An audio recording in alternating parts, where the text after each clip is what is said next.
তো এই ট্রিপটা তো মোটামুটি এন্ড হয়ে গেল, আর কয়েক ঘন্টার মধ্যেই আমরা কলকাতা পৌঁছে যাব। যে এই ট্রিপটা কেন এতটা স্পেশাল ছিল, সেই যে আমার প্রাউড হাজবেন্ড কে দেখে নাও কিরম লাগলো ট্রিপটা। খুব ভালো লাগলো। Good morning SS family, welcome back to the channel. তো দেখতে দেখতে আমাদের এই ট্রিপ এন্ড। আজকেই আমরা কলকাতা ফিরে যাচ্ছি। তো এখন বেজেছে ফুকুয়ার টাইমে সকাল 6টা। আমরা মোটামুটি রেডি হয়ে নিয়েছি, একটু কফি বানিয়েই ব্যালকানিতে আসলাম। তোজো এখনো ঘুম থেকে ওঠেনি, আমি একদম সকাল সকাল উঠে গেছিলাম, কারণ তোজোর জন্য আমাকে রান্না করতে হতো। তো সেই সমস্ত রেডি টেডি করে ভাবলাম যে না, ব্যালকানি থেকেই চাটা আজকে খাই। খুব ভালো লাগলো এই ট্রিপটা, মানে আমি তোমাদেরকে বলে হয়তো বোঝাতে পারবো না। তবে যে কোনো ট্রিপ ওই হচ্ছে এটাই ভালো লাগে। আসার পরে প্রত্যেক দিন এত প্ল্যানিং থাকে যে কোথা দিয়ে যে টাইম চলে যায় বোঝাই যায় না। বাট ইনডিড এই ট্রিপটা ভীষণ স্পেশাল ছিল।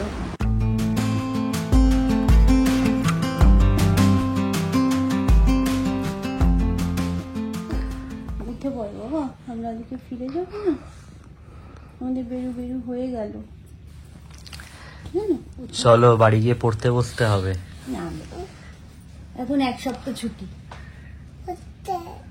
পড়তে না, সত্যি নিজের ছেলে বলে বলছি না। তোজো দেখো একদম বিরক্ত করে না। এখন বেজেছে 6:30, মানে ইন্ডিয়ান টাইম 5টা, এখানে 6:30। ওকে তুলে দেওয়া হলো, হাসি মুখে উঠে পড়েছে। কি হয়েছে? গুড মর্নিং বলো।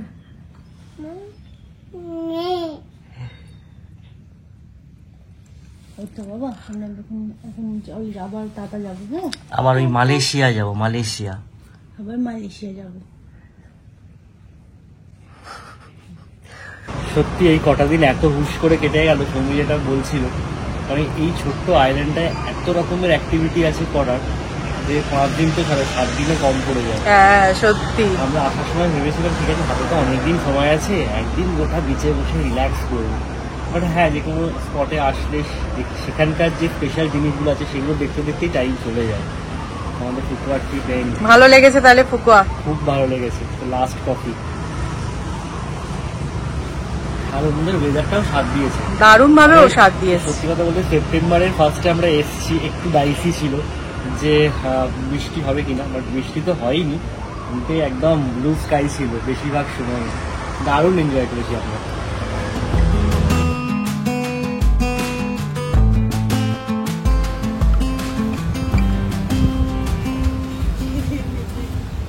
আজকে আমরা বিফোর টাইমে রেডি হয়ে নিয়েছি, হাতে প্রায় 15-20 মিনিট মতন সময় আছে। তাই জন্য আমরা এখন সমুদ্রকে বাই বাই করতে এসেছি। বলো, চলো চলো চলো, টাটা করে আসবো।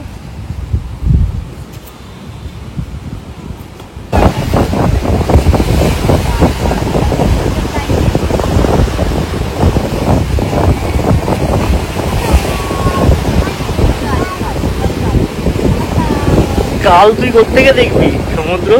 তুই টাটা বলে কাল কাল বলছিস।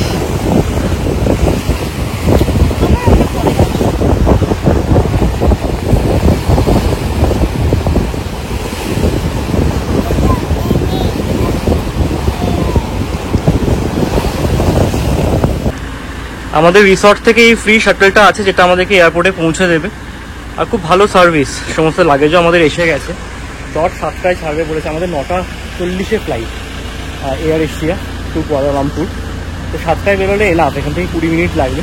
7:20 রিচ করে যাব। তারপর ইমিগ্রেশন, ব্যাগেজ ড্রপ এই সমস্ত করতে আরও হয়তো 1 ঘন্টা।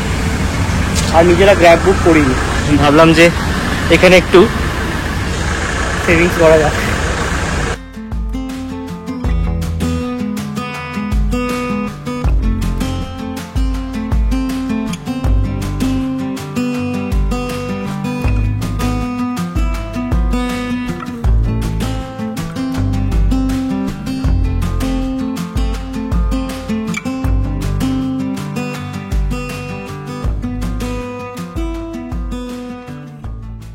সকাল সকাল উঠে আমি তোজোর জন্য সুজি বানিয়ে এনেছি আর খিচুড়ি বানিয়ে এনেছি। তো এখন সুজিটা খাইয়ে দিচ্ছি ব্রেকফাস্টে। এরপরে কুয়ালালামপুর পৌঁছে আমি ওকে খিচুড়িটা খাওয়াবো। তো দুটো খাবার রেডি আছে, তো অসুবিধা নেই। ওখানে তো গিয়ে আর রান্না করতে পারবো না, এখানেই কিচেন ছিল। অ্যাকচুয়ালি তোমাদেরকে বলা হয়নি, কুয়ালালামপুরে আমাদের 10.5 ঘন্টার ওয়েট, লং ওয়েট। আমার ব্যাকগ্রাউন্ডটা খুব চেনা চেনা লাগছে তাই না? হ্যাঁ, তোমরা ঠিকই গেস করেছো, আমরা আবারও কুয়ালালামপুরের সেই হোটেলটায় চেক ইন করে গেছি। মালয়েশিয়া আমাদের এত ভালো লেগে গেছে যে আমরা ছেড়ে বেরোতেই পারছি না। ব্যাপারটা যদিও এরকমটা নয়, আমাদের 10 ঘন্টার লেওভার, তো সেই কারণে আমরা কিছু ঘন্টার জন্য এই হোটেলটা আবার চেক ইন করলাম। মানে 10 ঘন্টা তোজোকে নিয়ে এয়ারপোর্টে বসে থাকাটা খুব ডিফিকাল্ট, আর এটা আমাদের খুব ভালো হয়েছে, বেশ সুন্দর রেস্ট নিলাম। আমরা অনেকক্ষণই এসে গেছি, আবার চোখ মুখ দেখে নিশ্চয়ই বুঝতে পারছো, ঘুমিয়ে টুমিয়ে ফ্রেশ হলাম। আজকে আমরা সকালবেলা কখন উঠেছি, 2-3 ঘন্টার মতন ঘুম হয়েছে, সমস্ত কিছু প্যাকিং ট্যাকিং করে, ভিডিও এডিট করে, সমস্ত কিছু করে। তাই জন্য এই এসে 3 জনে মিলে একদম দারুণ ঘুম দিলাম। যাওয়ার দিন তো কি হয়েছিল তোমরা জানোই, আমাদের ফ্লাইট রিস্কেডিউল হয়েছিল ওয়েদার কন্ডিশনের জন্য। তো সেদিন কি আমাদের অ্যারেঞ্জ করে দিয়েছিল এয়ারলাইন্স থেকে এই হোটেলটাই। এটা টিউন হোটেল, একেবারে এয়ারপোর্টের মধ্যেই, মানে তোমার গাড়ি টাড়ি কিছু করতে হবে না, রাস্তা করা আছে, হেঁটে হেঁটেই টুক করে তুমি হোটেলে ঢুকে যেতে পারবে। আবার আমরা 8টা নাগাদ বেরোবো, আবার একটুখানি গেলেই এয়ারপোর্টের মধ্যেই আমরা ঢুকে যাব। আমরা আজকে তো লাগেজও নিইনি, শুধু হ্যান্ড লাগেজ যেটা আমাদের কাছে ছিল সেটা নিয়েই চলে এসেছি। তো এটা খুব ভালো হয়েছে, এটা মেনলি করতে পেরেছি কারণ ইন্ডিয়ানদের জন্য কিন্তু মালয়েশিয়ায় ভিসা ফ্রি। যদি সেটা না হতো তাহলে এয়ারপোর্টেই বসে থাকতে হতো। যেহেতু এই প্রভিশনটা আছে তো সেই কারণে আমরা ভাবলাম যেটা সুবিধা হবে, তোজো একটু রেস্ট পেয়ে যাবে।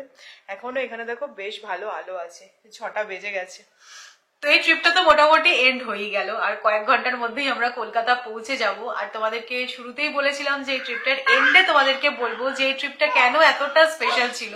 যে কোনো স্পেশাল জিনিসই কিন্তু একটু রসিয়ে কষিয়ে বলতেই বেশি ভালো লাগে।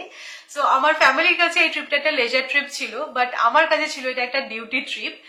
তোমরা অনেকেই গেস করেছো ইনস্টাগ্রামে স্টোরি দেখে। এই ট্রিপটা কিন্তু পুরোপুরি স্পন্সর করেছে এয়ার এশিয়া ফুকুয়া ভিয়েতনামের ট্যুরিজম প্রমোট করার জন্য। এই অপরচুনিটিটা কিন্তু আমি মেনলি পাই ইনস্টাগ্রামের জন্য। এয়ার এশিয়ার জন্য এক্সক্লুসিভ কন্টেন্ট আমাকে ইনস্টাগ্রামের জন্যই বানাতে হয়েছে, যেগুলো অলরেডি আমি পোস্ট করা স্টার্ট করে দিয়েছি। তোমরা যারা যারা ইনস্টাগ্রামে আমায় ফলো করো না তারা ফলো করে নিতে পারো। সত্যি বলতে ওরা যখন বললো 5 দিনের জন্য আমাকে ফুকুয়া যেতে হবে, মানে এটা ছিল আমার কাছে একটা ড্রিম কাম ট্রু মোমেন্ট। এত ভালো লেগেছিল, এত এক্সাইটেড হয়ে গেছিলাম যে তোমাদেরকে বলে বোঝাতে পারবো না। তোমরা তো সবাই জানো সৌরভ কর্মসূত্রে বিদেশে থাকতো, আর বহু বছর আমরা বাইরে ছিলাম, সেই সুবাদে আমাদের বিদেশ ভ্রমণ তো হয়েছে। আমরা ইউরোপের অনেক কান্ট্রি ঘুরেছি, ইউকেতে আমরা থাকতাম। তো যাই হোক, এটা ছিল আমার তরফ থেকে আমার ফ্যামিলিকে একটা ফরেন ট্রিপ। তো এটা যে আমার কাছে কত বড় একটা অপরচুনিটি সেটা হয়তো তোমাদেরকে আমি এক্সপ্রেস করতেই পারছি না, তাই জন্য হয়তো আমি অনেক বেশি এক্সাইটেড হয়ে গেছিলাম। যাই হোক, মানে আজকে এসে মনে হচ্ছে যে না, ফাইনালি হলো এই ট্রিপটা। কি যে আনন্দ হয়েছিল, ড্রিম কাম ট্রু মোমেন্ট বললেও কম বলা হবে। তো যাই হোক, এত বছর ধরে আমি কন্টেন্ট ক্রিয়েট করছি, এটা একটা বিগ বিগ অপরচুনিটি ছিল আমার জন্য। আর এয়ার এশিয়ার মতন একটা কোম্পানির হয়ে আমি কাজ করতে পারলাম। এই যে সবকিছু তোমরা দেখেছো, সবকিছু এয়ার এশিয়া থেকে অ্যারেঞ্জ করেছে, এটা তো বলতে কোনো লজ্জা নেই, এটা একটা প্রাউড মোমেন্ট। তাই জন্য আরো বেশি করে আমি শেয়ার করছি। মানে আমি যদি পারি, আমি এটাই বলবো যে তোমরা সবাই পারবে। মানে যেটা করছো সেটা জাস্ট মন দিয়ে করে যাও, আর কিছু ভেবো না। সেই যে আমার প্রাউড হাজবেন্ডকে দেখে নাও, কিরম লাগলো ট্রিপটা? খুব ভালো লাগলো, মানে অসাধারণ। না, সৌমি যখন ফার্স্ট টাইম মেলটা দেখিয়েছিল আমি দেখে মানে অবাক হয়ে গেছিলাম। ফুক্কা হচ্ছে ওয়ার্ল্ডের 2nd মোস্ট বিউটিফুল আইল্যান্ড, ইন্টারনেটে সার্চ করে জানতে পারি। আর দেখো, পয়সা দিয়ে টিকিট কেটে তো সব জায়গাতেই ঘুরতে যাওয়া যায়, বাট এটা যে হ্যাঁ সৌমির জন্য একটা স্পেশাল ইভেন্ট, সেটা তার বলার নয়। আমাদের একটু ডায়লেমা ছিল মনে, কারণ সবে ওর অপারেশনটা হয়েছে। আর আমাকে অনেকটাই মোটিভেট করেছে যে না তুমি পারবে। আমি ডক্টরের সাথে কনসাল্ট করি, ডক্টরও বলে যে আমি আমারও 2-4 মাস আগে হয়েছে, আমি 7 দিন পর থেকে ওটি করা শুরু করেছি, কোনো অসুবিধা নেই। একটু কিছু রেস্ট্রিকশন দিয়ে দিয়েছিল, সেগুলো আমরা মেনে চলেছি। যেরকম তোমাদেরকে হয়তো দেখাইনি, বাট আমরা কিন্তু প্রত্যেকদিন রাত্রেবেলা বাড়িতে খিচুড়ি বানিয়ে, ডিম ভাজা বানিয়ে খেয়েছি, বাইরের খাবারটা একবেলাই খেয়েছি। তো এরকম ছোটখাটো স্যাক্রিফাইসেস সবাই করে, সেগুলো আমরাও করেছি, বিশেষ করে সৌমি করেছি। কারণ সমস্ত সারাদিন ঘুরে আসার পর বাড়িতে রান্না করাটা কতটা যে ডিফিকাল্ট সেটা তো সবাই জানোই। তোমরা আনন্দে সবকিছুই হয়ে গেছে জানো, এরকমই মনে হচ্ছে। টিকিটে লেখা ছিল ডিউটি ট্রাভেল। যখন আমরা কলকাতা এয়ারপোর্টে চেক ইন কাউন্টারে গেছিলাম, আমাদেরকে জিজ্ঞাসা করছিল ডিউটি ট্রাভেল কেন, কি করতে যাচ্ছে। তখন সৌমি বলছিল যে ভিডিও শুট করতে যাচ্ছে এয়ার এশিয়া। তো যাই, যিনি চেক ইন কাউন্টারে ছিলেন তিনি ফটো টটো নিলেন। তো সেগুলো অবশ্যই সৌমির জন্য একটা বড় রেকগনিশন। আর আমার অফিস নিয়ে তোমরা অনেকে কমেন্ট করেছো যে সৌরভ এত ছুটি পায় কি করে। দেখো, বউ এত বড় একটা সুযোগ পেয়েছে, অ্যাজ আ হাজবেন্ড আমার একটা ডিউটি যে অফিসটা ম্যানেজ করে নাও। আমি লাকি যে করতে পেরেছি, আর যদি না করতে পারতাম তাহলে আনলাকি হতাম। আমাদের অনেকেরই অনেক কমেন্ট আমি পেয়েছি, সেগুলো ডেফিনেটলি আমরা দুজনেই পড়েছি। আমার মনে হয় না আজকের পর সেগুলোর আর অ্যান্সার করার কোনো দরকার আছে বলে। ডিসরেসপেক্টফুল বা ডিসটেস্টফুল কমেন্টের নিয়ে আলোচনা করার মতো টেস্ট আমাদের নেই। আর সত্যি একটা জিনিস বলবো, 7 বছরের কন্টেন্ট ক্রিয়েট করছি, এগুলো যত তোমরা বলবে না, আমরা আরো বেশি ভালো কাজ করার মোটিভেশন পাবো। না সত্যি এই ট্রিপটা খুব সাকসেসফুল। আর সবচেয়ে ভালো লেগেছে তোজোর ফার্স্ট স্ট্যাম্প পড়েছে পাসপোর্টে ওর মায়ের জন্য। মানে তোজো কিন্তু সারা জীবন এটা বলতে পারবে যে মা আমাকে প্রথম বিদেশ ভ্রমণ করিয়েছে। না না, এটা সত্যিই ভালো লাগে। সৌরভ আর তোজোকে নিয়ে যে আমি এই ট্রিপটা করতে পেরেছি, এটা আমার জন্য অনেক বড় অ্যাচিভমেন্ট। তো চলো আমরা কিছুক্ষণ পর এবার গুটি গুটি বেরোবো। ভালোই হলো, রেস্টটা নিয়ে খুব দরকার ছিল। আমরা ভাবছিলাম যে কি করবো, এয়ারপোর্টে থেকে যাবো, বাট পসিবল হতো না। আমি জানি তোমরা যারা প্রকৃত এসএস ফ্যামিলির মেম্বার, যারা আমাদেরকে ভালোবেসে আমাদের ভিডিও দেখো, আমাদের পরিবারকে ভালোবাসো, তাদের প্রত্যেকের খুব আনন্দ হবে আমাদের এই সাকসেসটায়। তো ডেফিনেটলি আমি চেয়েছিলাম তোমাদেরকে একটু স্পেশাল ভাবেই এটা অ্যানাউন্স করতে, তাই জন্য চেয়েছিলাম যে ট্রিপটা শেষ হয়ে যাক, তারপরে সুন্দর করে গুছিয়ে তোমাদেরকে বলবো। তো এভাবেই পাশে থেকো আর আমাকে আরো বেশি করে ইন্সপায়ার করো, যাতে আরো আমি সুন্দর সুন্দর কাজ করতে পারি।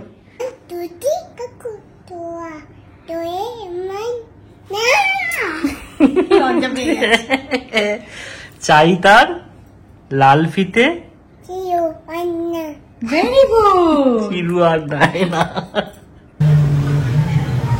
আমাদের আবার 10:40 ফ্লাইট কুয়ালালামপুর টু কলকাতা। তো এখন 8টা বেজেছে, আমরা জাস্ট বেরোলাম, টাইম নিয়েই বেরোচ্ছি। পৌঁছে যাবো এয়ারপোর্টের ভেতরেই তো, 10-15 মিনিট লাগবে হেঁটে যেতে। যাবো কলকাতা। ঠিক, চলো। আমাদের immigration security check all done. এখন গেটের সামনেই বসে আছি। আমাদের গেট নাম্বার হচ্ছে L5 আর আমরা বসে আছি L7 না? হ্যাঁ, L7 এর সামনে। কারণ এখানে বার্গার কিং আছে, যদি একটুখানি কফি কিনলাম, খুব খিদেও পেয়ে গেছিল, বার্গার খেলাম আর অনিয়ন রিং খেলাম। জাস্ট ওয়েট করতে হবে প্রায় 1 ঘন্টা মতো। এখনো 1 ঘন্টা। ইন্ডিয়ান টাইম 8টায় ফ্লাইট, এখন বেড়েছে 7টা, ল্যান্ড করবে 12:10।